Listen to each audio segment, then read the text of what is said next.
بسم اللہ الرحمن الرحیم۔ حدیث نمبر 52 صحیح بخاری۔ حضرت صلی اللہ علیہ وسلم سے سنا، آپ صلی اللہ علیہ وسلم فرماتے تھے حلال بھی کھلا ہوا ہے اور حرام بھی کھلا ہوا ہے، ان دونوں کے درمیان بعض چیزیں شبہ کی ہیں جن کو بہت لوگ نہیں جانتے کہ حلال میں یا حرام میں مطلب جو فرق ہے۔ پھر جو کوئی شبہ کی چیزوں سے ہی بچ گیا اس نے اپنے دین اور عزت کو بچا لیا، اور جو کوئی ان شبہ کی چیزوں میں پڑ گیا اس کی مثال اس چرواہے کی ہے جو شاہی محفوظ چرواہ گاہ کے آس پاس اپنے جانوروں کو چرائے۔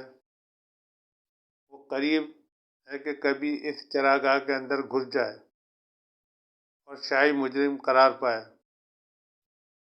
سن لو، ہر بادشاہ کی ایک چراگاہ ہوتی ہے، اللہ کی چراگاہ اس کی زمین پر حرام چیزیں ہیں، بس ان سے بچو۔ اور سن لو، بدن میں ایک گوشت کا ٹکڑا ہے، جب وہ درست ہوگا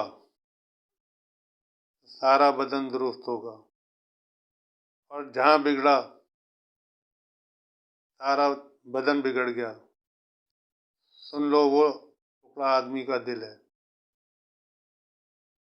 میں اس بات کو جو سمجھا ہوں اس حدیث کے حوالے سے وہ یہی بتایا کہ ہر انسان کو اللہ تعالیٰ نے یہ موقع میسر کر رکھا ہے کہ وہ اپنا رزق حلال کرے، حلال رزق کمائے یا حرام کمائے۔ اور حلال اور حرام میں بہت سی چیزیں ایسی ہیں جو شبہ والی بھی ہیں، کچھ تو ایسی ہیں جو بالکل کلیئر ہیں، واضح ہیں، کاروبار ہیں، ایمانداری کے کاروبار ہیں، کچھ جابس ہیں، کچھ چیزیں ایسی ہیں جن میں آپ شبہ کیے کرتے ہیں۔ تو اس میں بتانے کی کوشش یہ ہے کہ اگر کسی میں شبہ ہے تو بہتر تو یہی ہے کہ اس کو چھوڑ دیا جائے۔ جو جیسے مثال بیان کی گئی کہ وہ چرواہا ہے، وہ اس کے قریب گھوم رہا ہے تو وہ کسی وقت بھی اس کی زد میں آ سکتا ہے، یعنی اس کو اس چیز کا نقصان پہنچ سکتا ہے۔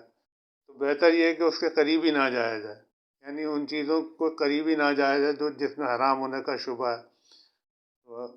اور اس میں سب سے اہم چیز جو بتائی ہے اور وہ بالکل سمجھ میں آ رہی ہے، بالکل کلیئر ہے کہ انسان کا دل ہی یہ فیصلہ کرتا ہے کہ اس نے حلال کمانا ہے یا حرام کمانا ہے۔ اللہ تعالیٰ ہم سب کو حلال کمانے کی توفیق عطا فرمائے اور اپنی اولادوں کو حلال کھلانے کی توفیق عطا فرمائے، آمین۔